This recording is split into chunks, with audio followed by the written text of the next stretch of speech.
हम लोगों का साइंस 2 का सेकंड चैप्टर चल रहा है। मैंने कल तुम्हें बताया था production of energy, production of energy using oxygen. मतलब बॉडी के अंदर एनर्जी बन रहा है। एनर्जी कहां किसके अंदर बनता है? देखो बॉडी के अंदर कौन से पार्ट में बनता है? सेल के अंदर। ओके, ह्यूमन बॉडी में बहुत सारे सेल्स होते हैं, हर सेल के अंदर एनर्जी बन रहा है। एनर्जी मतलब क्या? एटीपी। ओके, तो हम लोगों ने प्रोडक्शन ऑफ एनर्जी देखा कल, वो तीन, glycolysis, TCA cycle and etc, glycolysis. And उसके बाद सेकंड स्टेप क्या था? Tricarboxylic acid cycle. उसके बाद इलेक्ट्रॉन ट्रांसफर चेन। ये तीन स्टेप देखे थे कल। उसमें क्या है? ये किसका पार्ट है? Production of energy using oxygen. ये याद रखना है तुम्हें, याद रखो। दो पार्ट्स है, एनर्जी का प्रोडक्शन करना, बॉडी के अंदर एनर्जी को बनाना। और ये एनर्जी कहां पे बनता है बॉडी के अंदर? सेल के अंदर। मैंने वो पूरा सिखा दिया है, याद रखना। वीडियोस कंटिन्यूअसली देखो। देखो मैं आज भी बोल रहा हूं, मैं अभी ये वीडियो तुम्हें सेंड करूंगा सिखा के। ये वीडियो देखने से पहले तुम लोगों को ये चैप्टर के जितने भी वीडियोस मैंने सेंड किए हैं, समझो 3 किए हैं, तीनों के तीनों पहले देखो, फिर ये 4th वीडियो देखना। कल क्या करोगे? कल तुम लोग पहले 4 वीडियोस देखोगे, फिर उसके बाद 5th वीडियो देखोगे। इससे तुम्हारा कॉन्फिडेंस बढ़ेगा, सारे कंसेप्ट भी रोज रेगुलर शार्प होते रहेंगे। मैं बोलता हूं वैसे ही करना है। ओके ओके, तो हम लोगों ने कल देखा था production of energy using oxygen. Okay, production of energy using oxygen. इसके कितने स्टेप्स थे? 3। पहला था ग्लाइकोलाइसिस। ओके, ग्लाइकोलाइसिस के बारे में हम लोगों ने पढ़ा। उसके बाद था टीसीए साइकिल, मतलब tricarboxylic acid cycle. Third step था इलेक्ट्रॉन ट्रांसफर चेन। ओके, ये तीनों किस में आता है? ये तीनों किसके पार्ट है? Production of energy using oxygen. Okay, अभी मुझे ये बात बताओ कि ये एनर्जी बनता किधर है? हम लोगों ने देखा कि एनर्जी सेल के अंदर बनता है। बॉडी में जो सेल होते हैं उसके अंदर एनर्जी तैयार होते रहता है। एनर्जी मतलब क्या? एटीपी। एनर्जी को क्या बोलते हैं? ATP, adenosine triphosphate. इसके साथ और कौन सी चीजें बनती है? Carbon dioxide and water. ये मेन है, ये तुम्हें याद ही रखना है। ओके, आज हम लोग देखेंगे कि बॉडी में अगर खाना कम है देखो हम लोग खाना खाते हैं तो हमें क्या मिलता है खाने में से? Carbohydrate plus lipids plus proteins plus fats. जो भी हम लोग खाते हैं उसमें होता क्या है? ये सारी चीजें होती है, carbohydrate, lipids, protein, fats. Okay, हम लोगों ने कल देखा था कि हम लोग जो खाना खाते हैं उसके अंदर होता क्या है? कार्बोहाइड्रेट। कार्बोहाइड्रेट होता है ना, कार्बोहाइड्रेट होता है। कार्बोहाइड्रेट का टाइप क्या है? ग्लूकोज। सही है। हम लोगों ने कल production of energy using oxygen देखा।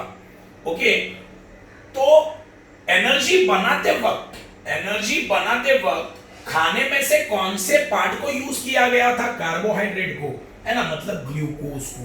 कल मैंने एक्सप्लेनेशन दिया है, देख लो वो। ग्लूकोज किसके अंदर जाता है? सेल के अंदर। और ग्लूकोज क्या है? कार्बोहाइड्रेट है। ग्लूकोज किसके अंदर जाता है?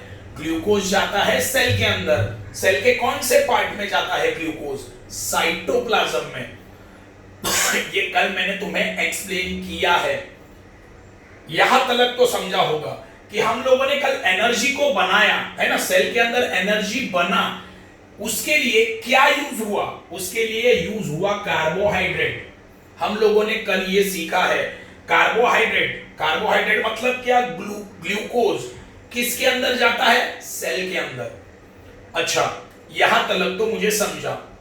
अगर समझो तुम्हारी बॉडी में कार्बोहाइड्रेट कम है, लेस, बहुत ही ज्यादा कम है। ये कब हो सकता है? देखो, कार्बोहाइड्रेट किससे मिलता है? खाने में से मिलता है।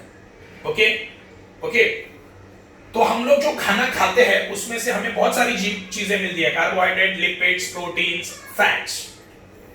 ओके, लेकिन एनर्जी बनाने के लिए क्या यूज होता है? कार्बोहाइड्रेट यूज होता है। तो बाकी का जो है, एवरी टाइम जब भी हम लोग खाना खाएंगे तो ये सारी चीजें मुझे मिलेंगी एवरी टाइम।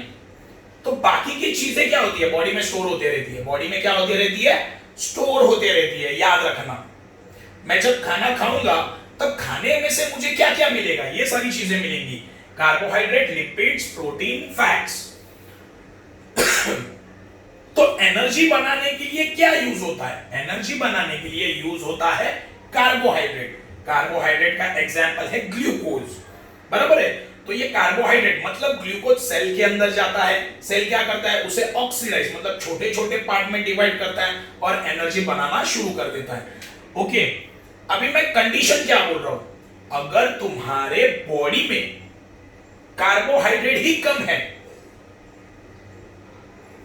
तो एनर्जी बनेगा कैसे? देखो, एवरी टाइम दिन में अगर तीन बार खाना खाते हो, समझो तुम लोग दिन में अगर 3 बार खाना खाते हो तो तीनों बार क्या होगा? कार्बोहाइड्रेट यूज होगा। काहे के लिए? एनर्जी बनाने के लिए। सही है? ये तो बचता रहेगा ना, ये तो बैलेंस रहेगा। ये सारी चीजें क्या होंगी? बैलेंस बचेंगी ना बॉडी के अंदर। बॉडी के अंदर ये सारी चीजें जमा होंगी। सही है? अभी मैं बोल रहा हूं तुम्हारी बॉडी में कार्बोहाइड्रेट ही कम है। अभी कार्बोहाइड्रेट कम क्यों होगा? शायद तुम लोग उपवास कर रहे हो, शायद तुम्हें भूख लगी है बहुत। जब तुम्हें भूख लगती है मतलब तुम्हारी बॉडी में कार्बोहाइड्रेट कम है। जब तुम्हें भूख लगती है इसका मतलब क्या है? तुम्हारी बॉडी में कार्बोहाइड्रेट कम है। तो एनर्जी बनेगा क्या? बनेगा। किसका यूज करके एनर्जी बनेगा? लिपिड्स एंड प्रोटीन को यूज करके एनर्जी बनेगा। तब जब ह्यूमन बॉडी में कार्बोहाइड्रेट कम होता है तब एनर्जी बनाने के लिए क्या यूज होता है? Lipids and proteins. ये तो जमा होते रहता है ना बॉडी के अंदर। जब भी तुम लोग खाओगे खाना तब बॉडी के अंदर कार्बोहाइड्रेट यूज होते रहता है। उससे क्या बनता है? एनर्जी। मतलब बॉडी के अंदर कार्बोहाइड्रेट धीरे धीरे कम होते जाता है। ओके, क्यों? एनर्जी बनाने के लिए। और तुम्हें जब ये कम होता है तब तुम्हें क्या लगती है? भूख लगती है। समझे? भूख कैसे लगती है समझे इंसान को? हम लोग जो भी खाना खाते हैं तो हमें खाने में से क्या मिलता है? Carbohydrate, lipids, proteins, fats. Okay, इसमें से कौन सी चीज एनर्जी बनाने के लिए यूज होती है? कार्बोहाइड्रेट। तो बाकी सारी चीजें क्या होती है? बॉडी में जमा होती रहती है। अगर समझो किसी कारण तुम्हें खाना नहीं मिला तो तुम्हारे पास कार्बोहाइड्रेट है क्या? नहीं है, कम है। उपवास कर रहे हो या तुम्हें भूख लगी है और खाना नहीं मिल रहा, तब बॉडी के अंदर एनर्जी बनेगा क्या? बनेगा। कैसे? लिपिड्स एंड प्रोटीन का यूज करके। ओके, लिपिड्स एंड प्रोटीन्स का यूज करके। यहां तक क्लियर है? ओके, तो आगे का पैराग्राफ क्या बोलता है देखते हैं हमारा। If there is insufficient amount of carbohydrate in body due to exceptional condition like fasting and hunger, देखो अगर बॉडी के अंदर कार्बोहाइड्रेट कम है उसके रीजन क्या हो सकते हैं? फास्टिंग, तुम लोग उपवास कर रहे हो या तुम्हें खाना नहीं मिल रहा है। Then lipids and proteins are used for energy production. अभी मैंने बताया लिपिड एंड प्रोटीन को हम लोग क्या करेंगे? एनर्जी बनाने के लिए यूज करेंगे क्योंकि हमारी बॉडी में कार्बोहाइड्रेट नहीं है। Okay, in case of lipids they are converted into fatty acid. देखो बॉडी के अंदर क्या होता है? खाना जब खाते हैं कार्बोहाइड्रेट मिलता है, प्रोटीन मिलता है, सॉरी लिपिड्स मिलता है, प्रोटीन्स मिलता है प्लस फैट्स। देखो फूड के अंदर क्या होता है? ये सारी चीजें होती है। फूड के अंदर कार्बोहाइड्रेट होता है, लिपिड होता है, प्रोटीन होता है, फैट होता है। सही है? एनर्जी बनाने के लिए कौन यूज होता है? कार्बोहाइड्रेट। ओके, तो कार्बोहाइड्रेट यूज होता है एनर्जी बनाने के लिए। तो कार्बोहाइड्रेट बॉडी के अंदर धीरे धीरे क्या होते जाता है, कम होते जाता है, क्योंकि ये किसके लिए यूज हो जाता है, एनर्जी बनाने के लिए। बाकी सारी चीजें बॉडी में स्टोर हो जाती है। ओके, तो ये धीरे धीरे कम होता है। जैसे जैसे ये इसका लेवल कम होते जाएगा वैसे वैसे हमें भूख लगेगी। अभी कंडीशन क्या है कि समझो तुम्हें खाना नहीं मिल रहा है, तो बॉडी में कार्बोहाइड्रेट होगा क्या, नहीं होगा। तो एनर्जी बनाने के लिए मैं क्या यूज करूंगा, बॉडी में क्या यूज होगा, लिपिड्स एंड प्रोटीन्स, ये याद रखना। ओके, तो in case of lipids they are converted into fatty acids. Lipid किस में कन्वर्ट होगा, फैटी एसिड में। देखो कार्बोहाइड्रेट बॉडी के अंदर कम है, अभी एनर्जी किसके हेल्प से बनाएगा बॉडी में, लिपिड एंड प्रोटीन। तो तुम्हारा जो लिपिड है किस में कन्वर्ट होगा, फैटी एसिड में। And protein converted into amino acid. किस में कन्वर्ट होगा ये, अमीनो एसिड में। समझे? तो ये चीज याद रखना हमेशा, जब बॉडी में कार्बोहाइड्रेट कम होता है तो एनर्जी बनाने के लिए क्या यूज होता है, लिपिड्स एंड प्रोटीन्स। लिपिड किस में कन्वर्ट होता है, फैटी एसिड में। एंड प्रोटीन किस में कन्वर्ट होता है, अमीनो एसिड में। अभी ये दोनों भी, अभी मुझे क्या मिला है, देखो फैटी एसिड मिला एंड अमीनो एसिड मिला, ये दोनों भी कन्वर्ट होंगे एसिटाइल कोएंजाइम ए में, याद रखना। जैसे देखो पहले मिला था अपने को एसिटाइल कोएंजाइम ए। ओके, ये चीज याद रखना। तो मुझे अब तक क्या समझा, मुझे अब तक समझा कि बॉडी में एनर्जी कार्बोहाइड्रेट की हेल्प से बनता है एनर्जी, लेकिन बॉडी के अंदर अगर कार्बोहाइड्रेट ही नहीं है तो एनर्जी बनेगा कैसे, with the help of lipids and proteins.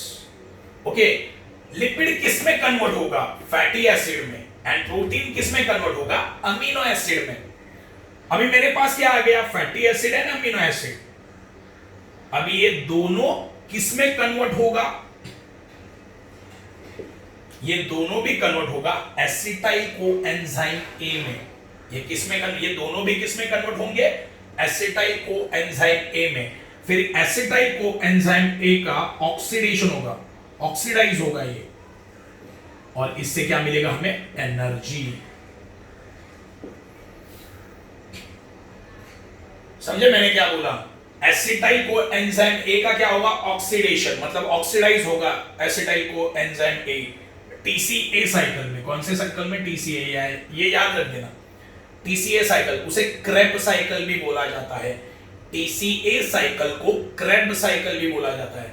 Okay, तो अब तक मुझे समझा कि लिपिड कन्वर्ट होगा फैटी एसिड में, प्रोटीन कन्वर्ट होगा अमीनो एसिड में, और ये दोनों भी किस में कन्वर्ट होंगे, एसिटाइल कोएंजाइम ए में कन्वर्ट होंगे। ओके, अभी मेरे पास क्या आ गया, एसिटाइल कोएंजाइम ए आ गया। अभी ये ऑक्सीडाइज होगा, ये क्या होगा, ऑक्सीडाइज, और उससे हमें क्या मिलेगा, एनर्जी। ओके, यहां तक क्लियर है? आगे देखते हैं। देखो आगे ये चार्ट्स है, ये चार्ट्स भी याद रखना बहुत ज्यादा इजी है। अभी एनर्जी मतलब क्या है, एटीपी। ओके, एटीपी के साथ साथ क्या मिलता है, CO2 प्लस H2O, ये याद रख देना। देखो यहां पे लिखा है process of energy production through aerobic respiration. Aerobic मतलब क्या, यूजिंग ऑक्सीजन। एनारोबिक मतलब क्या, विदाउट यूजिंग ऑक्सीजन, ये याद रखना। ओके, तो देखो कार्बोहाइड्रेट अगर यूज हुआ बॉडी में तो कौन से प्रोसेस होंगे, 3, glycolysis, TCA cycle and electron transfer chain, और उससे हमें क्या मिलेगा, ATP, carbon dioxide and H2O। देखो कार्बोहाइड्रेट है तो 3 कौन से, ग्लाइकोलाइसिस, वही पायरुविक एसिड, एसिडाइल, ये हम लोगों ने कल देखा था, क्रेब्स साइकिल। ओके, अगर लिपिड यूज हो रहा है, लिपिड किस में कन्वर्ट होता है, फैटी, अभी देखा फैटी एसिड में। प्रोटीन किस में कन्वर्ट होता है, अमीनो में, और ये दोनों भी किस में कन्वर्ट होते हैं, एसिटाइल कोएंजाइम ए। अभी एसिटाइल कोएंजाइम ए क्या होगा, ऑक्सीडाइज होगा। कौन से साइकिल में? क्रेब्स साइकिल, मतलब पीसीए साइकिल में। और ये मिलेगा एनर्जी, देखो एनर्जी मिल गया। ओके, अभी वो जो है विदाउट यूजिंग ऑक्सीजन है। ओके, अभी आज हम लोग वही देखेंगे। ओके, ध्यान दो अच्छे से। Energy production in micro organism through anaerobic respiration. देखो एनारोबिक रेस्पिरेशन मतलब क्या? Production of energy.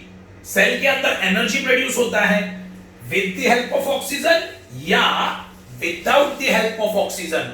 तो एनारोबिक मतलब without the help of oxygen, मतलब production of energy without using oxygen. या हम लोग सीखने वाले हैं। क्या लिखा है देखो, some organism cannot live in presence of oxygen, example many bacteria, such living organism have to perform anaerobic respiration for energy production। देखो वर्ल्ड में बहुत सारे ऐसे लिविंग ऑर्गेनिज्म हैं जो ऑक्सीजन के प्रेजेंस में जिंदा नहीं रह सकते। क्या बोला देखो, अभी एक एग्जांपल देता हूं, ह्यूमन बॉडी, बराबर है, ह्यूमन बॉडी में एनर्जी बन रहा है, सही है, हम लोग ऑक्सीजन ले रहे हैं ना कंटिन्यू, हम लोग ऑक्सीजन ले रहे हैं, मतलब ह्यूमन बॉडी के अंदर एनर्जी बन रहा है यूजिंग ऑक्सीजन, क्योंकि हम लोग ऑक्सीजन ले रहे हैं और हमें ऑक्सीजन की जरूरत है जिंदा रहने के लिए। वर्ल्ड में कुछ ऐसे लिविंग ऑर्गेनिज्म भी है जो ऑक्सीजन के प्रेजेंस में जिंदा नहीं रह सकते, तो उनकी बॉडी में एनर्जी कैसे बनेगा? Without using oxygen. सिंपल है, देखो मैंने एग्जांपल क्या दिया, ह्यूमन बीइंग्स। ह्यूमन बीइंग्स के बॉडी में, ह्यूमन बीइंग के बॉडी में ऑक्सीजन होता है, क्यों? हम लोग ऑक्सीजन को अंदर ले रहे हैं, हमें जिंदा रहने के लिए ऑक्सीजन की जरूरत है, तो हमारी बॉडी में जो एनर्जी बन रहा है उसमें ऑक्सीजन होगा, मतलब वो यूज करेगा ऑक्सीजन को। लेकिन वर्ल्ड में कुछ ऐसे एनिमल्स भी है, ऐसे लिविंग ऑर्गेनिजम्स भी है जिनको ऑक्सीजन के प्रेजेंस में वो जिंदा नहीं रह सकते, है ना, ऑक्सीजन अगर उन्हें मिल गया तो मर जाएंगे। तो ऐसे ऑर्गेनिज्म अपने बॉडी में एनर्जी कैसे बनाएंगे? Without using oxygen. Glycolysis and fermentation are two steps of anaerobic respiration. देखो हम लोगों ने एरोबिक रेस्पिरेशन देखा। एरोबिक रेस्पिरेशन मतलब क्या? एरोबिक रेस्पिरेशन मतलब production of energy using oxygen, यह है एरोबिक रेस्पिरेशन। एनारोबिक रेस्पिरेशन मतलब क्या?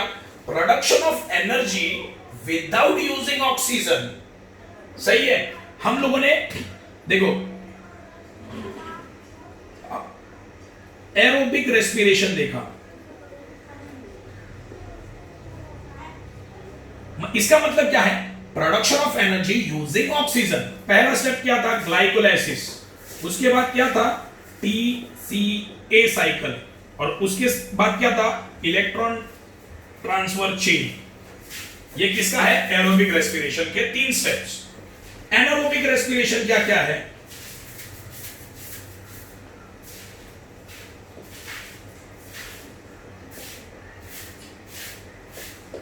देखो एनारोबिक रेस्पिरेशन मतलब क्या? Production of energy without using oxygen.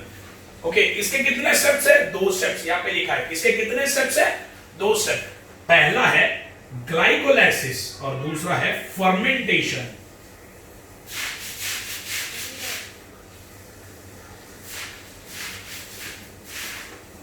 देखो ये पूरा हम लोगों ने पढ़ लिया है, आज हम लोग ये पढ़ेंगे। ओके, एनारोबिक रेस्पिरेशन मतलब production of energy without using oxygen. इसमें कितने स्टेप्स है? 2।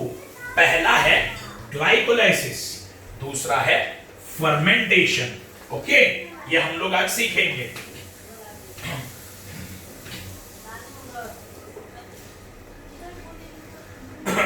देखो 2 स्टेप्स है, ग्लाइकोलाइसिस एंड फर्मेंटेशन। तो ग्लाइकोलाइसिस में होता क्या है? देखो ग्लाइकोलाइसिस में ग्लूकोज इनकम्प्लीटली ऑक्सीडाइज होता है।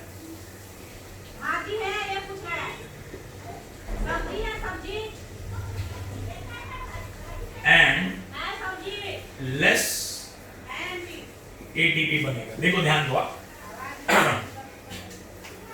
मैं क्या बोल रहा हूं, ध्यान दो अच्छे से। हम लोगों ने जब यूजिंग ऑक्सीजन वाला देखा था, उसमें पहला स्टेप क्या था, ग्लाइकोलाइसिस, है ना। उसमें पहला स्टेप क्या था, ग्लाइकोलाइसिस।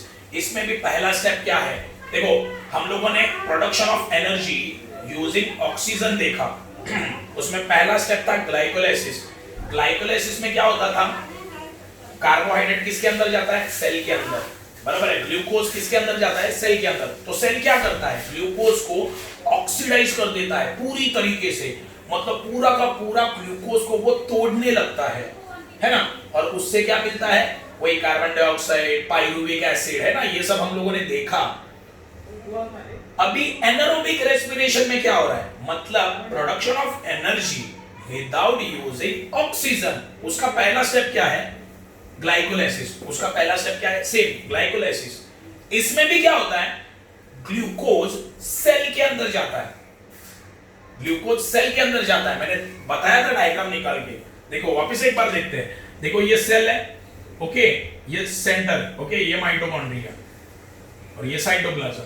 अभी क्या है, ग्लूकोज, ग्लूकोज सेल के अंदर गया, सेल के अंदर ग्लूकोज गया, तो सेल क्या करेगा, सेल क्या करेगा, ग्लूकोज को पूरी तरीके से तोड़ना चालू कर देगा। ये हम लोगों ने पहले देखा था, ओके।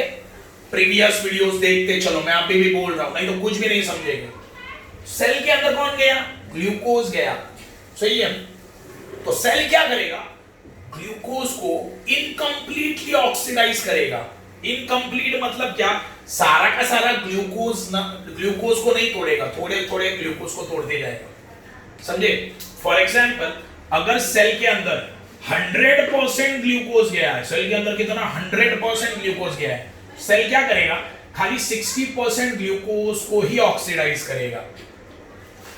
मतलब पूरा का पूरा ग्लूकोज को उसने ऑक्सीडाइज किया क्या, तोड़ा क्या, नहीं। इसका रीजन व्हाई, मैंने क्वेश्चन पूछा व्हाई, ऐसा क्यों, क्योंकि इसमें ऑक्सीजन यूज हो रहा है क्या, नहीं हो रहा है। इसीलिए एनारोबिक रेस्पिरेशन में ग्लूकोज पूरा का पूरा ऑक्सीडाइज नहीं होता है, इनकम्प्लीट ऑक्सीडाइज होता है। क्या बोला, समझे मैंने। देखो ये बहुत ज्यादा इंपॉर्टेंट है। देखो हम लोग देख रहे हैं energy production without using oxygen, इसे बोलते हैं एनारोबिक रेस्पिरेशन, ओके। इसमें क्या होता है, इसके कितने स्टेप्स है, 2 स्टेप्स। पहला है ग्लाइकोलाइसिस, दूसरा है फर्मेंटेशन। अभी हम लोग देख रहे हैं ग्लाइकोलाइसिस। ग्लाइकोलाइसिस में होता क्या है, ग्लूकोज सेल के अंदर गया, 100% ग्लूकोज सेल के अंदर गया, सेल क्या करेगा, ग्लूकोज को ऑक्सीडाइज मतलब तोड़ने का काम चालू कर देगा। लेकिन पूरा का पूरा ग्लूकोज तोड़ेगा क्या, नहीं। देखो 100% गया तो 60% को ही वो यूज करेगा। तो मुझे बताओ, ग्लूकोज अगर कम ऑक्सीडाइज हुआ तो एनर्जी भी क्या बनेगा, कम बनेगा। ये क्यों हुआ, बिकॉज इसके अंदर ऑक्सीजन ही नहीं है। ये ऑक्सीजन यूज कर रहा है क्या, नहीं कर रहा है। इसीलिए ग्लूकोज पूरा का पूरा ऑक्सीडाइज नहीं होता और एनर्जी भी क्या बन जाता है, कम बन जाता है, ओके।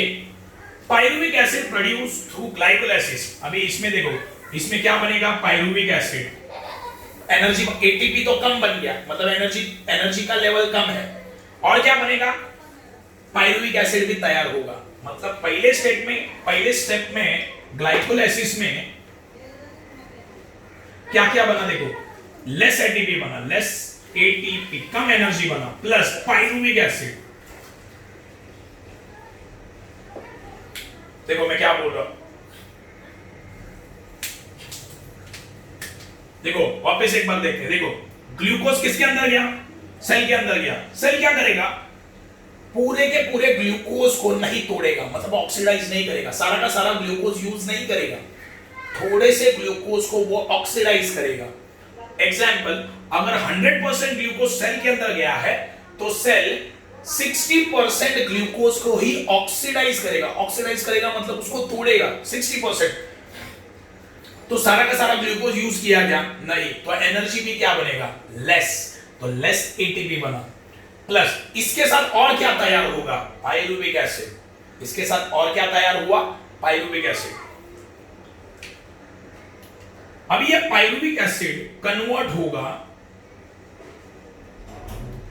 अल्कोहल में। किसमें कन्वर्ट होगा? अल्कोहल में। ये पायरुविक एसिड किसमें कन्वर्ट होगा? अल्कोहल में, with the help of enzymes. With the help of enzymes.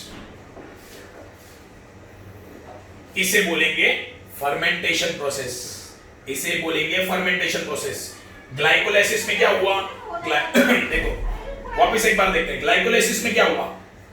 Glucose cell के अंदर गया, सही है। सेल ने क्या किया?